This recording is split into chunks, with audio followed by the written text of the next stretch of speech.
कथा में कोई कीर्तन प्रारंभ हो जाए और आपका नाचने का मन करे तो आप ये नहीं विचार करो कि यार ये क्या सोचेंगे, वो क्या कहेंगे। नहीं नहीं, विलज्ज उद्गायत नृत्य तेज, विलज्ज होकर के नृत्य करोगे। अच्छा एक बात बताओ, आजकल क्या हो गया है कि पहले ऐसा होता था, हम लोग जब छोटे थे, आप लोग भी जब अपने छोटे थे तब क्या होता था कि दूषित कर्म करने वाला व्यक्ति छुपके करता था। जैसे कुछ खाता है, कुछ पीता है या कुछ भी गलत करता है, छुपके करता है। अब फैशन हो गया है, अब खुले खुले करता है, खुलेआम करता है। एयरपोर्ट पर चले जाओ तो एयरपोर्ट पर भी एक अलग से कमरा होता है, उसमें सिगरेट पीते हैं जाके लोग, धुआं उड़ाते हैं। उनको लज्जा नहीं आती वहां जाने में। बचपन में मुझे याद है कि मैं स्कूल जाता था, मेरा पैंट फट गया था यहां से, तो मैंने मम्मी से कहा, मैंने कहा दूसरा पैंट दिलवाओ, तो हमारी मम्मी ने वही रफू कर दिया, बोले यही पहन के जा। इतनी लज्जा आती थी, बताओ यार ऐसा पैंट पहन के जा रहे हो। और अब अभी बंबई में एक जगह मेरा पॉडकास्ट था, उसका वो जैसे ही बैठा उसका घुटना बाहर आ गया यहां से। मैं उसको देख के बोलूं, मैंने उसको सीधे यही पूछा है कितने का है, 12,000 की जीन्स। उसको लज्जा नहीं आती थी, कोई फैशन है, सब लोग पहनते हैं। पर अब समय बदलता जा रहा है। जिन चीजों को पहले बुरा माना जाता था, अब सगुन माना जाता था, गलत माना जाता था, छुप करके किया जाता था, अब वो फैशन हो गया है। जब व्यक्ति गलत करने में लज्जा नहीं कर रहा तो हम कृष्ण बोलने में लज्जा क्यों करते हैं? हम तिलक लगाने में लज्जा क्यों करते हैं? हम धोती धारण करने में लज्जा क्यों करते हैं? जब वो लोग संसार के व्यसन में उनको किसी प्रकार की लज्जा नहीं, तो हमको ठाकुर जी का होने में लज्जा क्यों? मीराबाई कहती हैं, जिन भेषा मारो सावरो रीझे, जिन भेषा मारो सावरो रीझे, जिन भेषा मेरो गिरधर रीझे, जिन भेषा मेरो गिरधर रीझे, जिन भेषा राधा रमण जो रीझे, जिन भेषा राधा रमण रीझे, जिन भेषा मेरो गिरधर रीझे, जिन भेषा मेरो गिरधर रीझे, मैं सोही भेष धरूंगी, हो मैं तो सोही भेष धरूंगी, हाँ मैं तो सोही भेष धरूंगी, हो मैं तो सोही भेष धरूंगी। अरे हाँ मैं बैरागन हूँगी, मैं बैरागन हाँ हूँगी, मैं बैरागन हूँगी, मैं बैरागन। देखो अब आप लोग कथा के कारण ऐसा वेश धारण करके बैठे हो, कथा के कारण। वास्तव में ये मान लीजिए कि जिस दिन कोई कारण नहीं होगा ना इस वेश को धारण करने का, समझ जाना ठाकुर जी मिल गए आपको। किसी कारण से, किसी ओकेजन के लिए, या फिर तीर्थ में जा रहे हैं, धाम में जा रहे हैं, उत्सव है तो ऐसे बन रहे हैं, तो समझो कि अभी ठाकुर जी दूर हैं, लेकिन कोई कारण नहीं है, बस अब नित्य का समय हो चुका। अब मैं अगर तिलक हटा दूं अपना, बहुत विचित्र लगूंगा मैं। मेरा स्वरूप का अंग, जैसे आप अभी जो सामान्य लोग यहाँ बैठे हैं, उनके बाल काट दो तो वो अजीब लगेंगे, उनकी आईब्रो बना दो तो वो अजीब लगेंगे, उनकी नाक काट दो तो वो अजीब लगेंगे, मतलब उनका तन की कोई स्थिति हटाओगे तो वो अजीब लगेंगे। पर वैष्णव केवल तिलक मात्र हटा दे तो ऐसा लगेगा पता नहीं क्या हो गया है, कुछ उजड़ गया है। इसका मतलब क्या है? भगवत चिन्ह अब मेरे स्वरूप का एक अंग हो चुका है, अब मैं उसके बिना रह नहीं सकता, मेरी पहचान बन चुका है। ठाकुर जी का अंकित चिन्ह मेरी पहचान बन जाए, इससे बड़ा और क्या संकेत हो सकता है कि ठाकुर जी ने मुझे स्वीकार कर लिया। इसलिए भैया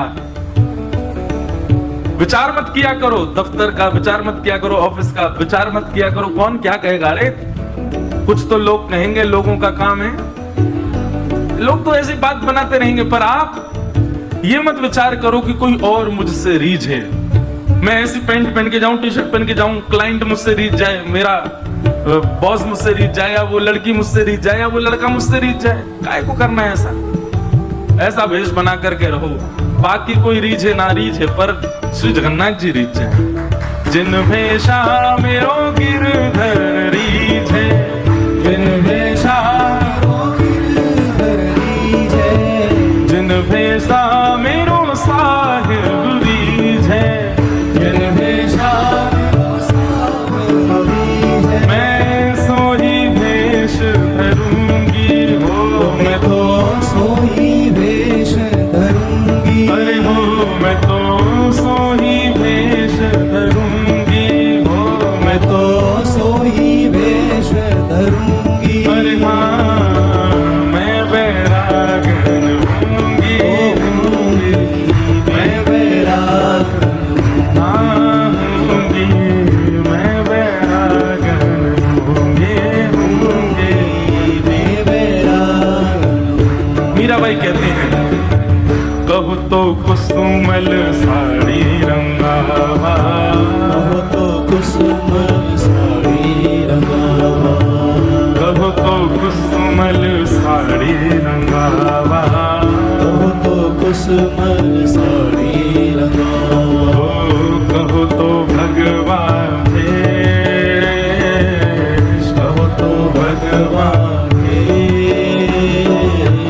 कहू तो भगवान भेष, कहो तो भगवान ओ कहू तो मोतियन मांग भरावा, कहू तो मोतियन भरावा, कहू तो मोतियन मांग भरावा, कहो तो मोतियन मांग भरावा, ओ कहू छिटकावा केशवला, कहो छिटकावा के, बला कहू छिटकावा केशवला, कहो छिटकावा के।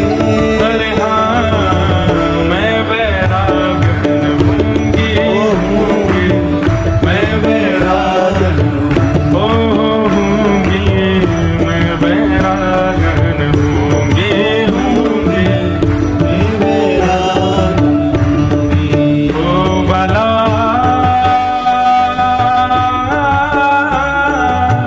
मैं बैरागन होंगी, मैं बैरागन होंगी, मैं बैरागन होंगी, मैं बैरागन होंगी, मैं बैरागन हाँ होंगी, मैं बैरागन होंगी।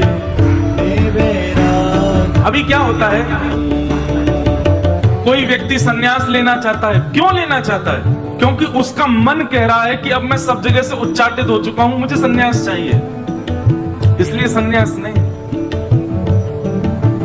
मुझे भक्त बनना है, क्यों? क्योंकि मैं देख चुका भाई दर दर भटक करके सब झूठे लोग हैं संसार में, अब मुझे वैष्णव बनना है, अब मुझे भक्त बनना है। आप अपनी इच्छा से संन्यास चाहते हो, अपनी इच्छा से वैष्णव बनना चाहते हो, अपनी इच्छा से भक्त बनना चाहते हैं, इसमें भी कहीं ना कहीं तो कमी है। इच्छा क्या होनी चाहिए? हम वो बनेंगे जिससे हमारे ठाकुर जी रीझेंगे, उनको प्रसन्न करना है मुझे, उनकी प्रसन्नता के लिए वो धारण करना है जिससे उनको प्रसन्नता हो। मेरे रोने से जो तुमको आए हंसी, तो मैं रो रो के तुमको हंसाया करूं, आप राजी रहो बस। यही भक्ति का मूल सिद्धांत है, लिख लीजिएगा, गुदवा लीजिए कहीं पर। जिन भेषा मरो गिरधर रीझे,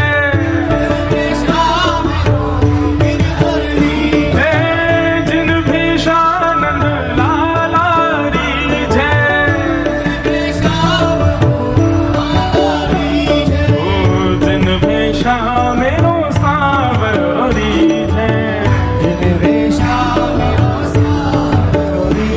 मैं सोही भेष धरूंगी, ओ मैं तो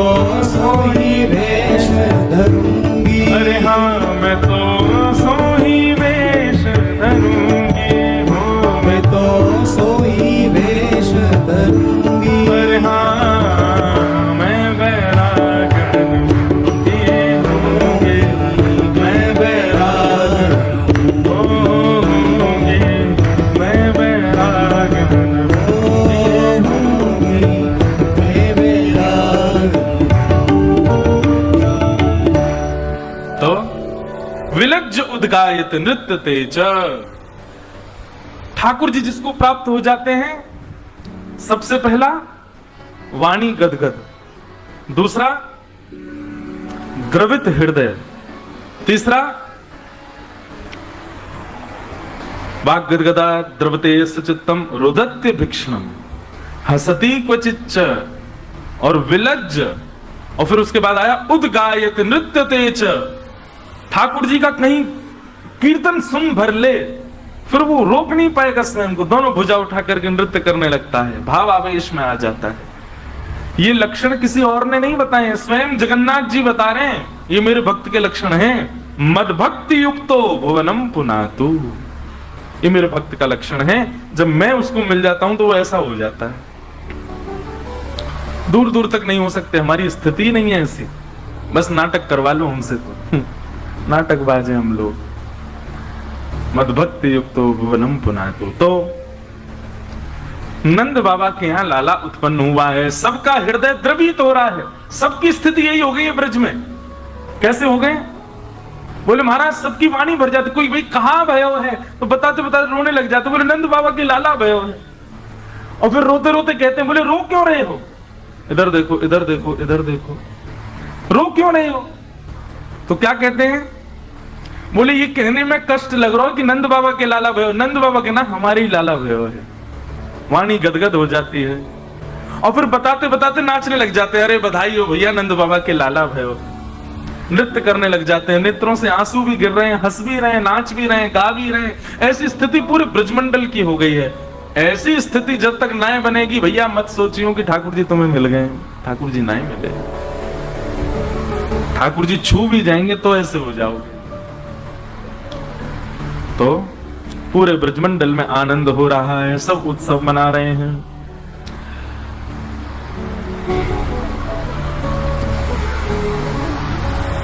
तन पवित्र सेवा किए,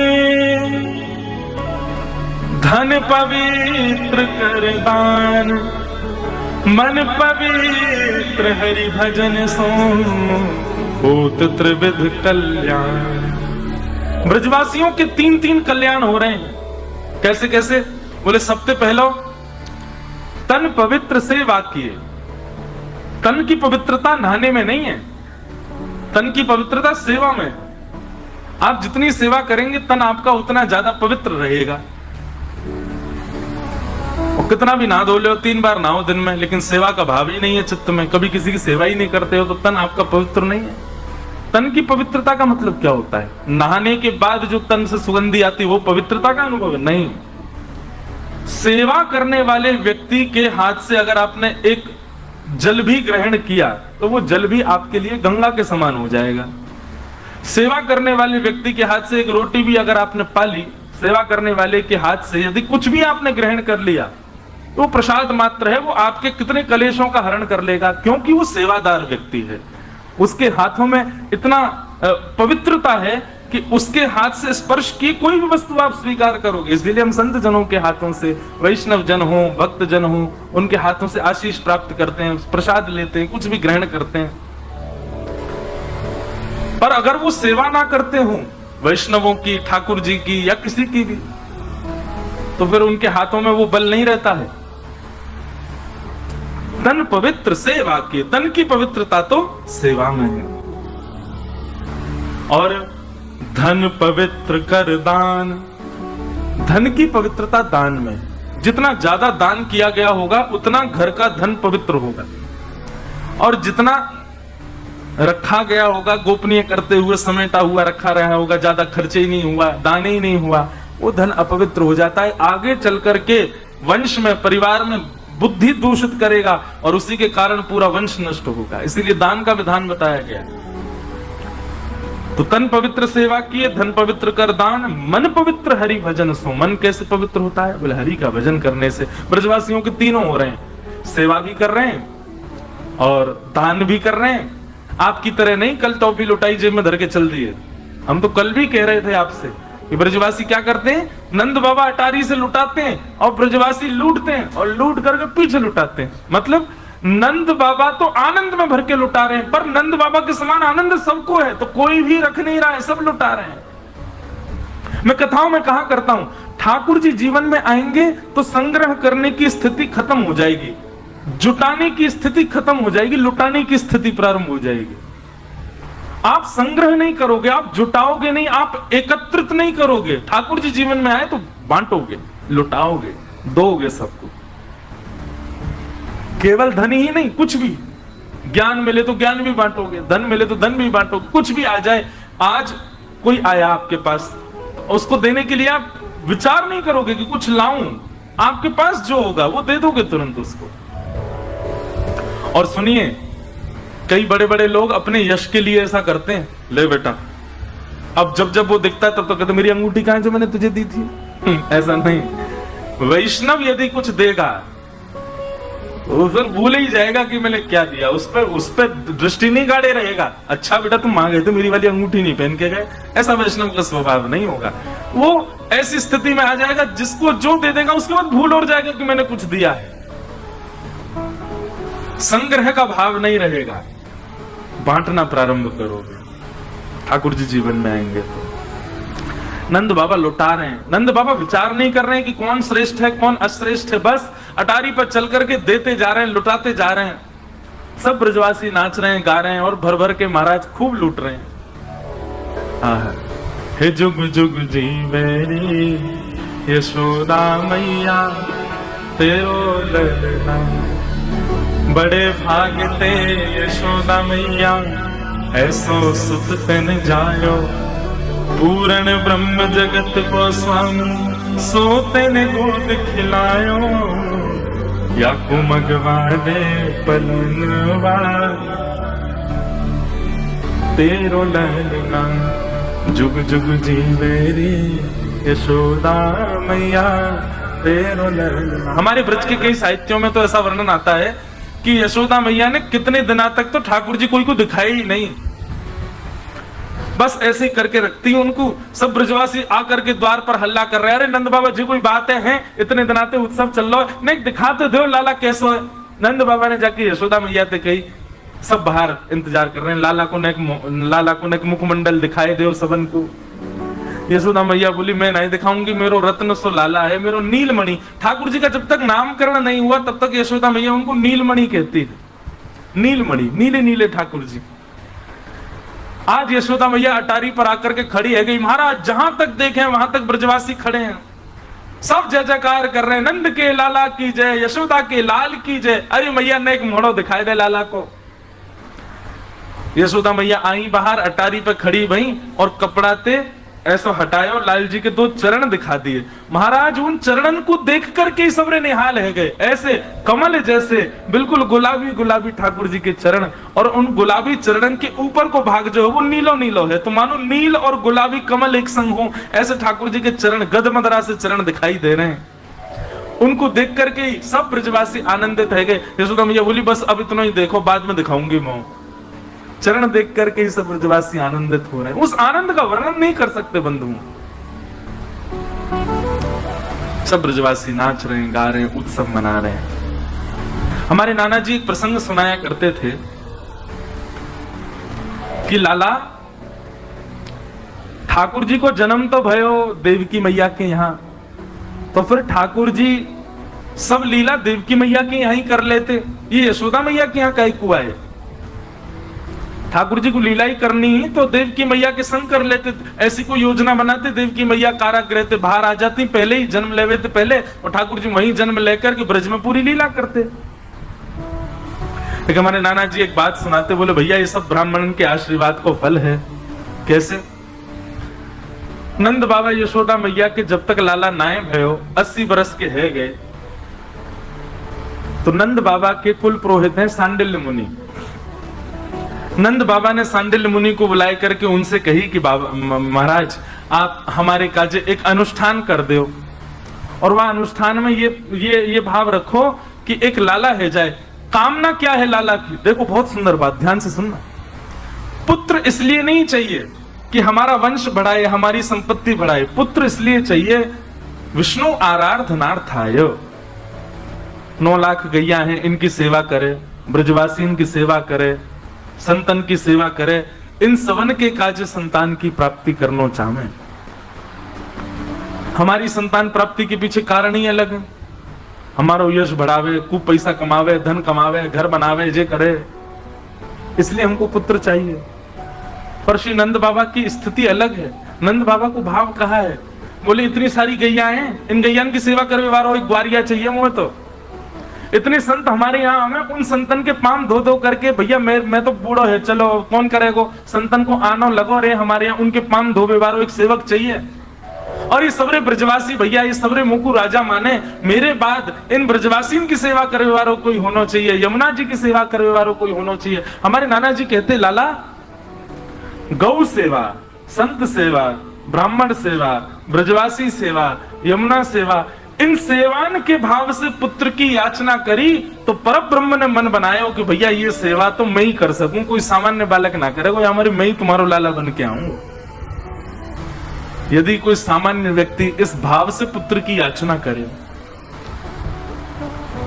कई लोग आते हैं मेरे पास, छोटे छोटे लालाओं को लेके आएंगे, बालकों को लेके, और कई लोग आते हैं बड़े बड़े मुष्टंडे लेके, महाराज जी इसके सिर पे हाथ दर्द, उसकी बुद्धि सुधर जाए, महाराज जी इसके सिर पे हाथ दर्द, मेरी आज्ञा मानने लग जाए। अरे कोई मेरे हाथ में क्या है, मैं अपने सिर पे हाथ डाल लूं कि मैं करोड़पति बन जाऊं।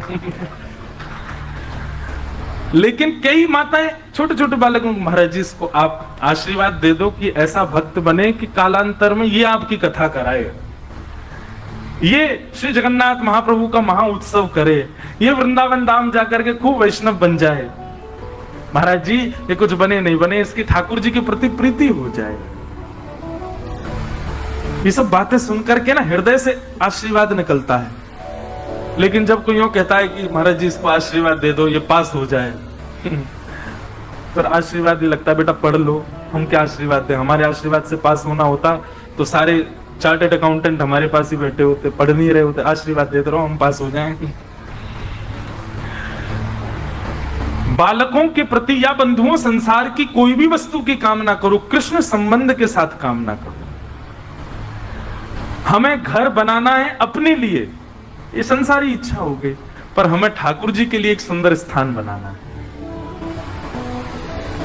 तो फिर याद रहे वो घर, उसमें अपने कमरे छोटे हो जाए, ठाकुर जी का व्यवस्थित होना चाहिए। आप कभी हमारे घर आओ, हमारे श्री लाल जी का कक्ष देखो, हमारे लाल जी बाहर नहीं विराजते, कक्ष में रहते हैं अपने, और जहां कहीं भी रुकने जाएंगे वहां भी इनका एक सेपरेट कक्ष होता है, सेपरेट इनकी सब व्यवस्था होती है। और मैं बहुत जल्दी लग रहा हूं इनका पासपोर्ट और बनवाऊं, अगली बार से कहीं जामे तो इनकी एक सीट और हो, इनका आईडी कार्ड भी ले हो। भाई ठाकुर जी हैं, इनका ही राज है, हमारा राज थोड़े ही है, इन्हीं की ही कृपा है, इन्हीं की वजह से ही हम राहुल केला है, इन्हीं की वजह से बंबई जाते हैं, इन्हीं की वजह से दुनिया में घूमते हैं, अपना कोई अस्तित्व थोड़ा ही है। तो कोई भी कामना करो, कामना के पीछे कृष्ण संबंध जरूर होना चाहिए।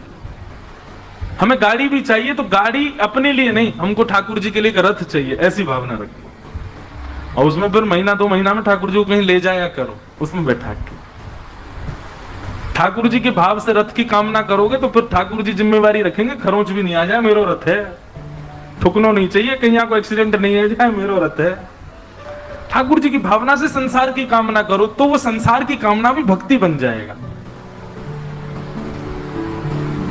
तो नंद बाबा ने सांडिल मुनि से कही कि आप एक अनुष्ठान करो, हमारे घर लाला रह जाए, और लाला के पीछे कामना केवल इतनी है, गौ सेवा, संत सेवा, ब्रजवासी सेवा करने वाला लाला होए। तो सांडिल मुनि बोले मैं तो एक अनुष्ठान में जा रहा हूं, मैं तो ना आ पाऊंगा, मैं अपने भांजे को भेज दूंगा, वो बढ़िया पंडित है, बाकू भेज दूंगा। अब सांडिल मुनि के जो भांजे थे उन्होंने, वो पहले कभी वृंदावन गए नहीं थे, उनको भेज दिया। 21 ब्राह्मणों को संग लेकर के महाराज सांडिल मुनि के जो भांजे थे वो वृंदावन गए, गोकुल गए, और गोकुल में जैसे ही गए महाराज तो सब घर के सदस्य प्रणाम करते हैं, और हमारे वृंदावन में आज भी नियम है, माताएं बहनें सिर ढक करके प्रणाम करती हैं। सिर ढकना या मुख ढकना ये कोई ऐसा नहीं कि मुख नहीं दिखाना, बस एक सम्मान की भावना है, हम किसी के सम्मान में बस ऐसा कर रहे हैं, और कोई इसके पीछे कोई विशेष कारण नहीं। बाकी तो ये मुगल जब आए ना भारत में, उसके बाद ज्यादा इसकी प्रथा हो गई, पहले माताएं इतना घूंघट थोड़ी करती थी। यशोदा मैया हो, कौशल्या मैया, उस समय में कोई इतना घूंघट थोड़ी होता था। ये मुख छुपाने की जो भावना है, ये तो मुगलों की कुदृष्टि से बचाने के लिए हिंदुओं के घरों में ऐसा करना पड़ना प्रारंभ किया, और फिर वो उसको प्रथा मान लिया लोगों ने। प्रथा नहीं है ये। भारत की माताओं के लिए ऐसी कोई प्रथा नहीं है कि मुंह छुपा के ही रहना है उनको। और सिर ढकना, तो ये तो अब भाई लोग तो, हम लोग तो मॉडर्न ज्यादा ही हो गए हैं। नहीं तो प्राचीन काल में एक भी आप किसी को नहीं देख सकते, बिना पाग बिना मुकुट के पुरुष भी नहीं रहते थे। वो सिर पर भी कुछ ना कुछ बांध करके रखते थे। ऐसा माना जाता है, शास्त्राज्ञा, हमारे पाप हमारे केशों में निवास करते हैं। इसीलिए शुद्ध कार्यों में या फिर घर में कुछ ऐसा हो जाए, उसके बाद केश दान किए जाते हैं, मुंडन संस्कार होता है। और कई प्रांत भारत के ऐसे, वहां तो हर 15-20 दिन में मुंडन हो जाता है, करते ही रहते हैं, क्योंकि इनमें पाप निवास करता है, इसलिए इनको ढक करके रख। इसीलिए बाल कहीं किसी सब्जी में गिर जाए, रोटी में गिर जाए, कहीं उसको पाना ही नहीं चाहिए। उसको तुरंत कहीं बाहर करो, किसी जीव जंतु को खवाए दो, स्वयं नहीं पाना है उसको, क्योंकि उसमें पाप निवास करता है। इसलिए प्राचीन काल में ढक करके बांध करके रखते थे कि ये कहीं ज्यादा गिरे ना। किसी के अब केश गिर गए, आपने उस पर पैर रख दिया, तो जिसके केश है उसके पाप आप में आ जाएंगे। चलो कल से तुम भी और मैं भी दोनों पाग पहने हैं। इसलिए सिर ढकने की प्रथा हमारे शास्त्रों में है, भाइयों के लिए भी है, माताओं के लिए नहीं अकेले। पर माताएं बेचारी अभी भी पालन करती, भाई तो कुछ पालन करते नहीं।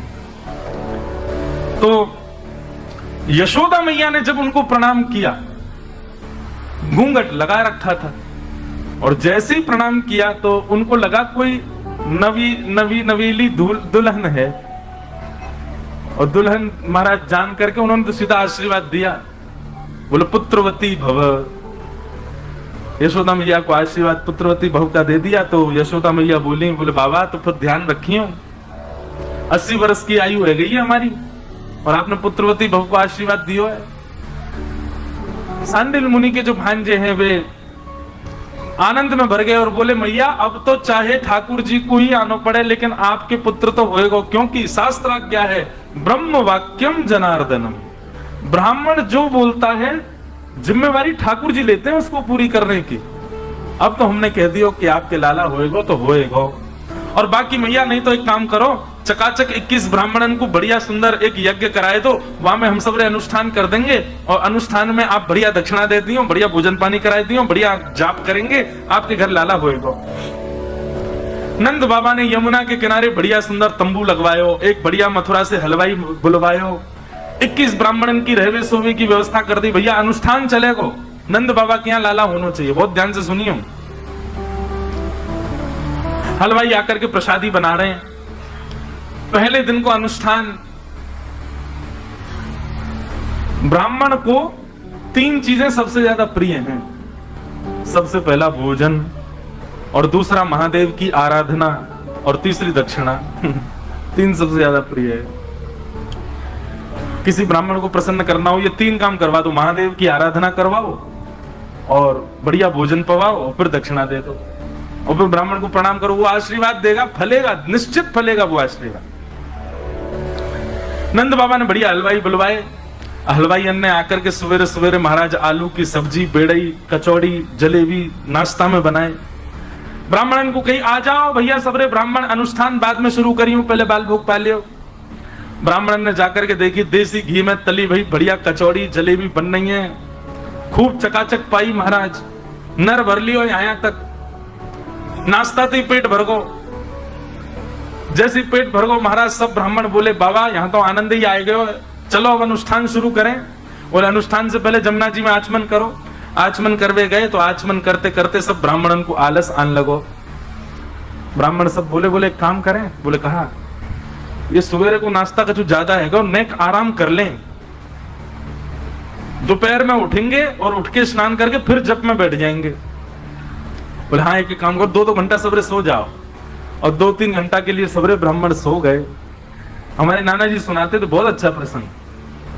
अब उठे दोपहर में 12-1 बजे, उठ करके जैसे ही यमुना स्नान करके निकले, सोई हलवाई आगो, बोलिया सब को भोजन तैयार है, चलो आओ प्रसाद पाओ, राजभोग पाओ।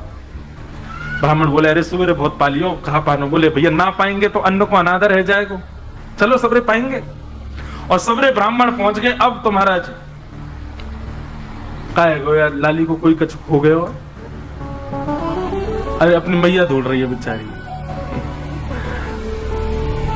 तो सब ब्राह्मणों ने प्रसाद पाया, पूड़ी सब्जी आदि सब पेट भर करके महाराज फिर नर भर लियो अपनो यहां तक। दोपहर को प्रसाद पाके फिर सब उनको पेट भर गो। अब सब ब्राह्मण बोले बाबा हम पे तो हिलऊ ना जा रहा, एक काम करें 2-2 घंटा और सो जाएं, रात में करेंगे अनुष्ठान, यमुना स्नान करके रात्रि में अनुष्ठान करेंगे। शाम को फिर से सबने स्नान किया, स्नान करके जैसे अनुष्ठान में बैठने लगे हलवाई जी आगे बोले रात को भोजन तैयार है गए, आ जाओ पालो। रात में सब लोगों ने प्रसाद पायो, सोवे को समय है गयो रात्रि में। ब्राह्मण बोले भैया पहले दिन तो भोजन भी नहीं करोगे, हमने अनुष्ठान ही ना शुरू किया, नंद बाबा के लाला कैसे होएगो? सब ब्राह्मण बोले अब अनुष्ठान तो तुम यार समझ लो, भोजन को ही अनुष्ठान है, खावे और सोवे को अनुष्ठान है। खा करके तृप्त है रहे हैं ब्राह्मण और सोते समय आनंद में भर के कह रहे हैं हे विधाता, ये नंद बाबा ने बड़ा सुख कर रखो हमारे काजे, या नंद बाबा के घर एक लाला भेज दियो। और भैया उन ब्राह्मणन की प्रसन्नता की ऐसी 21 दिनों तक ब्राह्मण इतने प्रसन्न रहे कि उनकी प्रसन्नता की वजह से ठाकुर जी उनके पुत्र बन के आ गए। नंद बाबा यशोदा के यहाँ लाला बन के आए। जन्म कहीं और लियो लेकिन ब्राह्मणन को प्रसन्न कियो है नंद बाबा ने, यहाँ मारे उनके यहाँ ठाकुर जी पुत्र रूप में पधारे। ऐसे हमारे पूज्य नाना जी सुनाया करते। देखो बंधुओं, अनुष्ठान हो, यज्ञ हो, उसमें विधि कैसी है ये जरूरी है, नियम कैसा है ये जरूरी है, दक्षिणा कैसी है ये जरूरी है, भंडारा कितना बढ़िया है ये जरूरी है, पर उससे भी कई ज्यादा जरूरी है कि जो ब्राह्मण आए वो प्रसन्न होके गए कि नहीं, ये बहुत जरूरी है। आजकल लोग अनुष्ठानों में इस बात का बिल्कुल ध्यान नहीं रखते, उनको लेबर की तरह ट्रीट करते हैं। हमको बहुत कष्ट होता है कभी कभी, ऐसा नहीं होना चाहिए। इसीलिए अनुष्ठान सफल नहीं हो पाता, क्योंकि आप ब्राह्मण को प्रसन्न ही नहीं कर पाते। उसकी प्रसन्नता कोई बहुत बड़ी थोड़ी है, उसको बस सम्मान चाहिए, आदर चाहिए, प्रेम चाहिए। उसको इतना प्रसन्न करो कि वो आपके अनुष्ठान को हृदय से करे। आपका अनुष्ठान पूर्ण क्या, साक्षात ठाकुर जी प्रकट हो जाएंगे। ब्राह्मण में इतना बल है।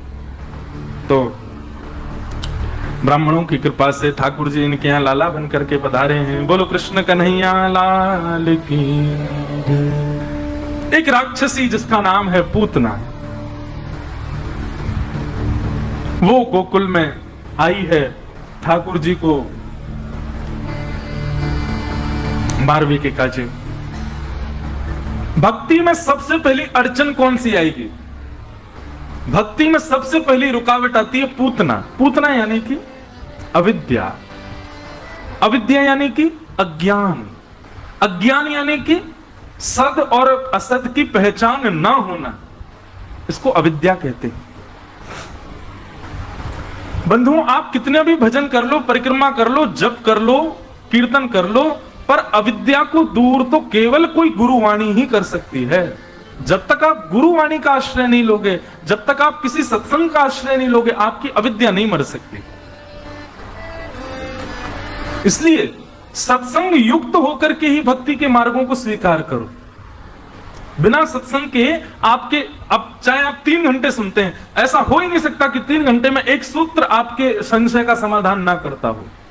इतने सारे सूत्र व्यासपीठ से कहे जाते हैं, एक सूत्र तो आपके लिए होता होगा। इसलिए अविद्या रूपी पूतना को मारने के लिए सत्संग रूपी कृष्ण का आश्रय जरूर लेना पड़ेगा, नहीं तो भक्ति में सबसे पहली अड़चन आएगी अविद्या। अविद्या ही पूतना।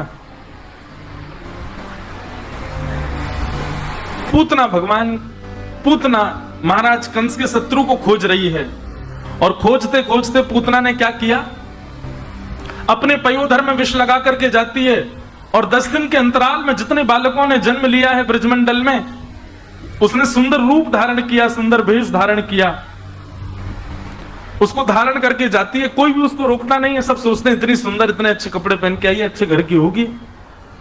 नए नए बालकों को उसकी गोद में दे देते हैं खिलाने के लिए। चुपके से वो अपना पयोधर बालक के मुख में देती है, पयोधर में लगा विष बालक के मुख में जाता है, बालक मर जाता है।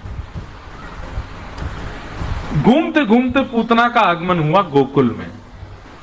बहुत ध्यान से सुनिएगा, मुझे ये विषय बहुत अच्छा लगता है इससे, क्योंकि वैष्णवों को बहुत कुछ सीखने को मिलेगा पूतना के इस विषय से।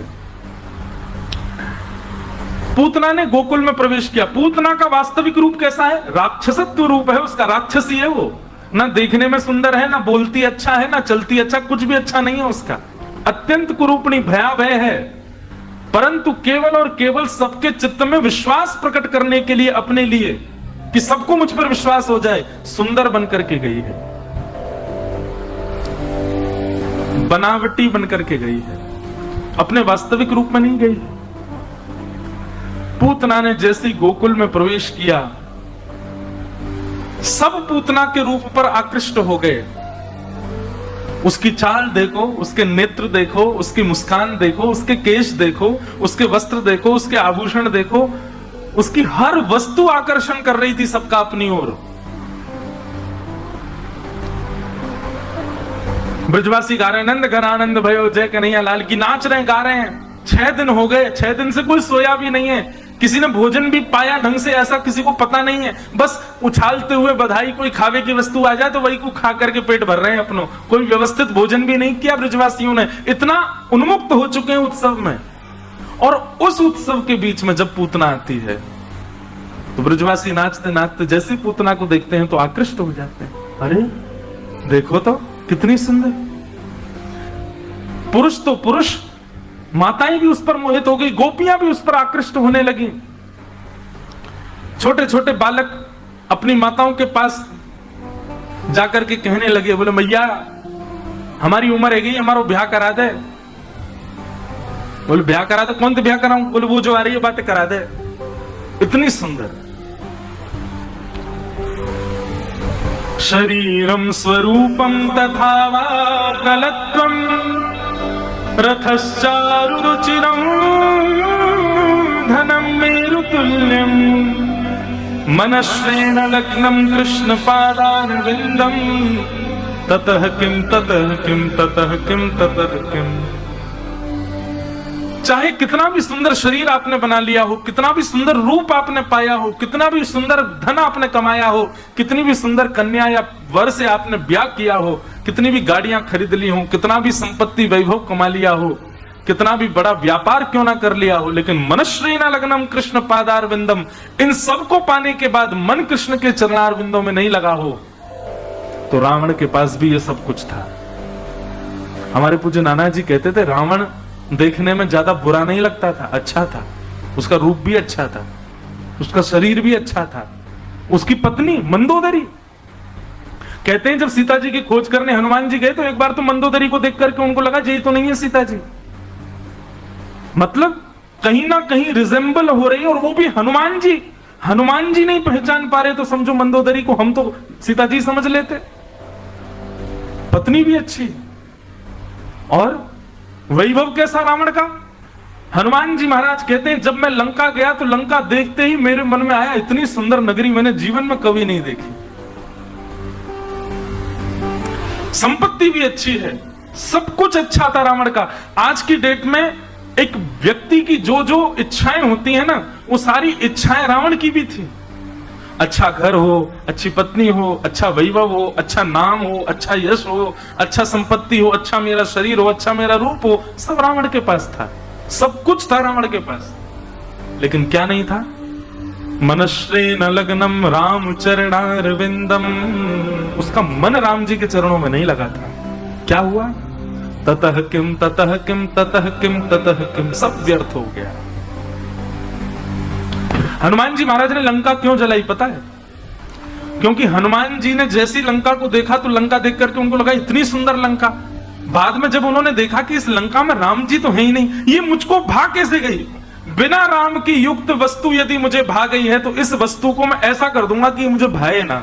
या तो राम युक्त हो, और राम युक्त नहीं है तो इसको जला दूंगा मैं पूरी को। पूरी लंका जला दी उन्होंने। और जब लंका जल गई ना तब हनुमान जी देखे बोले अब बढ़िया है, जो जिसके जिसके पास राम जी नहीं उसकी ऐसी स्थिति होनी चाहिए, चाहे वो कितना भी सुंदर बढ़िया क्यों ना हो।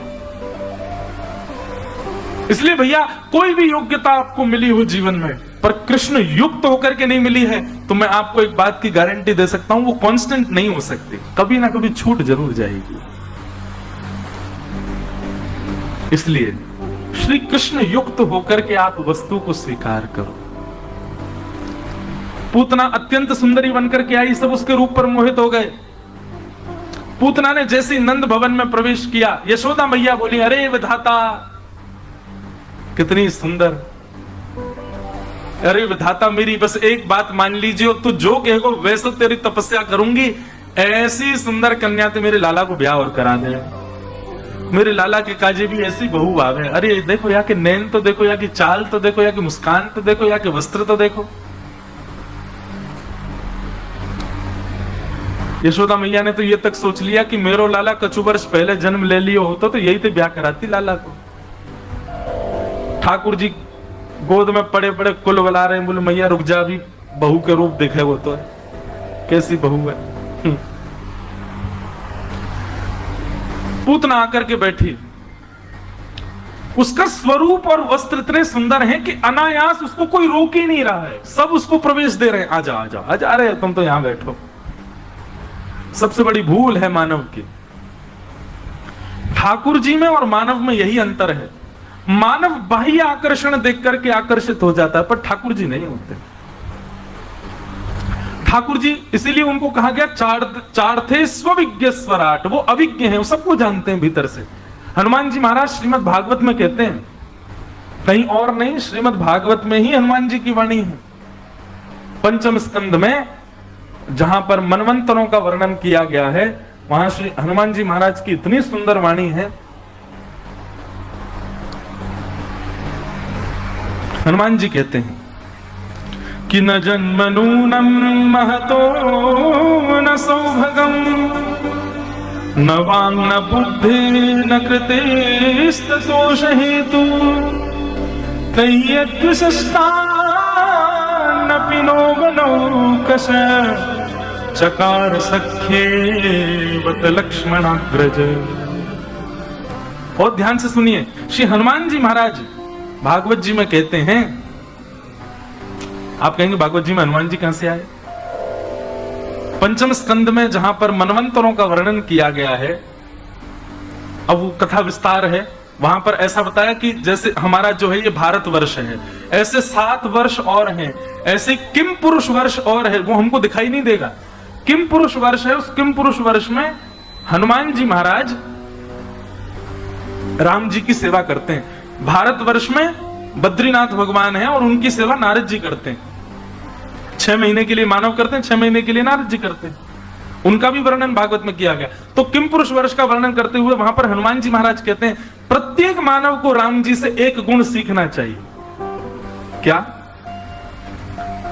तब हनुमान जी कहते हैं कि न जन्मनूनम महतो न सौभगम, बोले हम बानरों का जन्म अच्छे कुल में नहीं हुआ।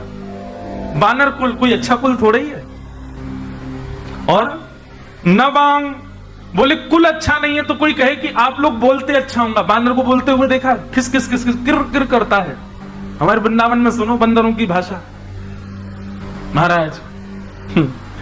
तो हनुमान जी कह रहे हैं, ना हमारा कुल अच्छा है, ना हमारा जन्म अच्छे खानदान में हुआ, ना हमारी वाणी अच्छी है, न बुद्धि, हमें बुद्धि भी बढ़िया नहीं होती, हमारी बुद्धि भी विचित्र होती है। न बुद्धि और न वस्त्र अच्छे हैं, न नेत्र अच्छे हैं, न नाक सुंदर है, न कान सुंदर है। बानरों के अंदर कुछ भी सुंदर नहीं होता, श्री हनुमान जी महाराज कह रहे हैं। पर फिर भी देखो, लक्ष्मण अग्रज श्री राम जी ने हम पर कितनी बड़ी कृपा की। क्या? चकार सखे वत लक्ष्मणाग्रज, हमको सखा के रूप में स्वीकार किया। बोले हमारा सीना चौड़ जाता है, क्योंकि बानरों को सब जगह जहां दिखे वहां से भगा दिया जाता है। परंतु श्री राम जी चाहे अयोध्या गए हो, लंका गए हो, चाहे अपने ससुराल ही क्यों ना गए हो मिथिला, सब जगह जाकर के संबोधन में ये नहीं कहा कि देखो मेरी सेना, कहते ये सब मेरे सखा हैं, ये सब मेरे मित्र हैं, ये सब मेरे यार हैं।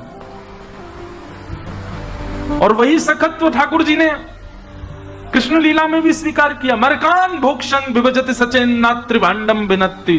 ठाकुर जी के सबसे श्रेष्ठ सखा कौन है? बानर। हनुमान जी, तो हनुमान जी कह रहे हैं बोले ठाकुर जी से इस गुण को सीखो।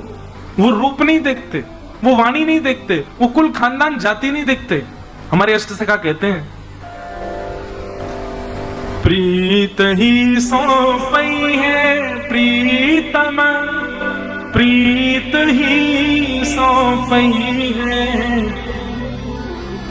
यद्यपि रूप गुणशील सुधरता, इन बातन उदार झई है, प्रीतम प्रीत ही सौंपई है। ठाकुर जी इन सब चीजों से नहीं रीझते। यशोदा मैया ने लाला को पूतना की गोद में दे दिया, पूतना ने ठाकुर जी को गोद में लिया, यशोदा मैया किसी काम से बाहर चली गई। कितना बड़ा दुर्भाग्य पूतना का। मैं कहता हूं सबसे दुर्भाग्यशाली राक्षसी है पूतना, इससे ज्यादा दुर्भाग्यशाली कोई नहीं है। बाकी सारे राक्षस सौभाग्यशाली हैं। क्यों? जगत नियंता जगदाधार साक्षात जगन्नाथ जी उसकी गोद में लेटे हैं, इतनी पास भगवान है, फिर भी ठाकुर जी ने पूतना की गोद में लेटते सबसे पहले तो अपनी आंख बंद करी, ऊपर से हाथ और धर लिए। पूरी दुनिया उस पर आकृष्ट हो रही है, पूरी दुनिया उसके रूप पर वाहवाही कर रही है। महाराज बाहर के ब्रजवासी कई तो लट्टू है रहे हैं पूतना के रूप पे, पर जिसके नेत्रों में रूप बसना चाहिए वो अपने नेत्र बंद करके बैठा है। संसार के नेत्रों में बसना कौन सी बड़ी बात है? संसार के नेत्रों में, संसार के हृदय में मन जगह बना लेना कोई बड़ी बात नहीं है। संसार बहुत भयावह है। कल आपने अगर कुछ भी अनीत कृत्य कर दिया, तुरंत संसार आपका विपक्षी हो जाएगा, आपका विपरीत हो जाएगा।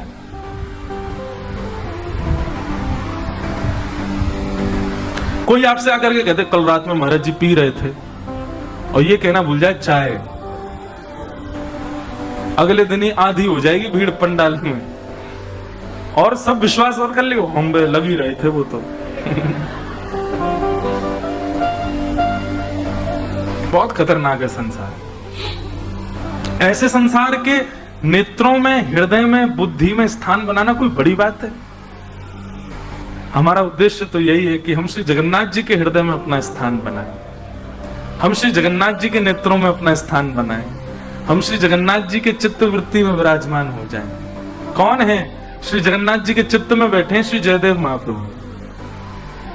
श्री जगन्नाथ जी के चित्त में बैठे हैं सदन कसाई। श्री जगन्नाथ जी के चित्त में बैठा है सालबेग। आज भी रथ यात्रा होती है भगवान की, सालबेग की समाधि के आगे कोई नहीं रोक सकता उस रथ को।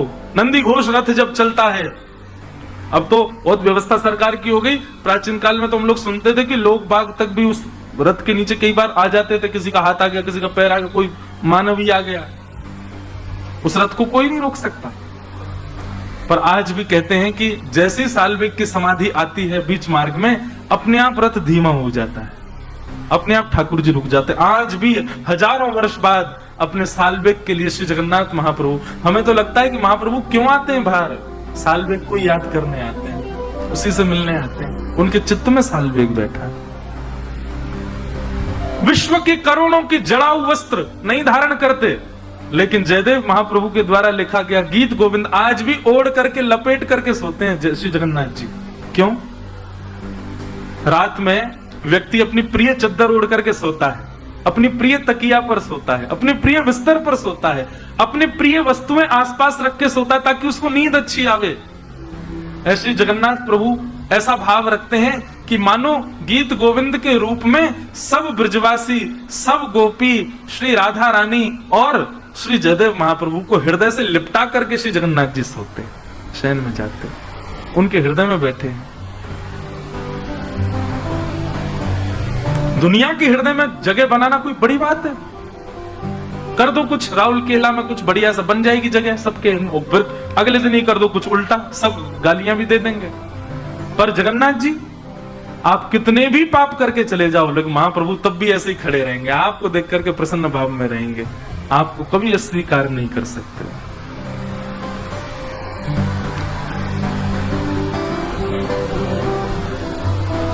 ठाकुर जी ने अपने नेत्र बंद कर लिए, पूतना को नहीं देखा।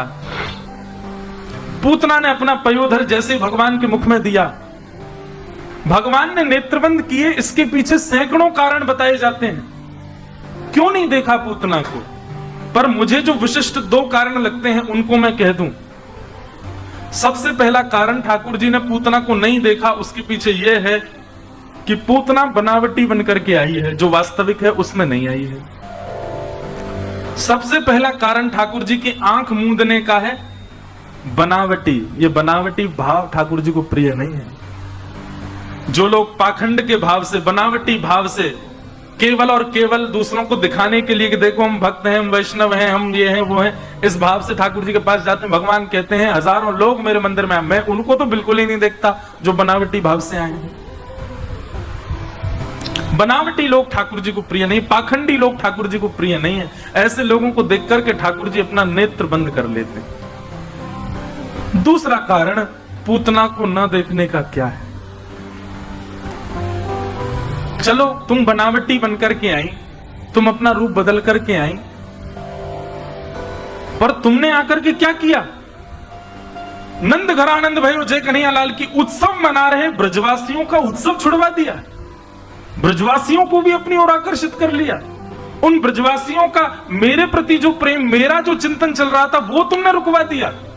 मतलब दूसरा कारण ठाकुर जी के नेत्र बंद करने का है कि किसी वैष्णव की भक्ति में यदि आप अवरोध बनोगे, आप रुकावट बनोगे, तो ठाकुर जी आपको नहीं देखेंगे। ये 2 विशिष्ट कारण लगते हैं पूतना को न देखने के।